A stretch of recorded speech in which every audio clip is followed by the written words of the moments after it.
A Kamloops commercial designer, Kanda James, says he has the solution for protecting wine bottles and expensive bongs on the go. And the idea behind it kind of came about when I was down, obviously longboarding or surfing at the beach, and I seen all these people walking around with their bongs, and they didn't have any bags.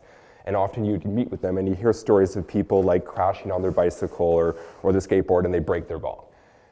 So that kind of prompted me to go do some research to see what was the best sort of bag available to protect your glassware and your wine bottles. And it turned out that the best bag out there was literally, right?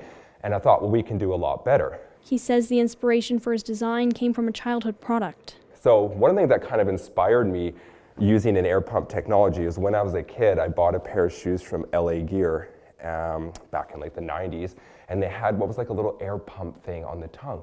And you put your foot in there and you would pump it up and it would actually make the shoe snug around your foot. Similar to the air pump in the shoes, the bags have a pump and release valve to mold the bag to the item inside. James says the company is looking to challenge the military drop test, meaning the glass contents will be protected from a minimum 8-foot drop from all edges of the bag. James says while the pandemic has put a damper on the production of the bag, lockdown gave him and the team at Armored Labs lots of time to come up with new products, including the protection bag.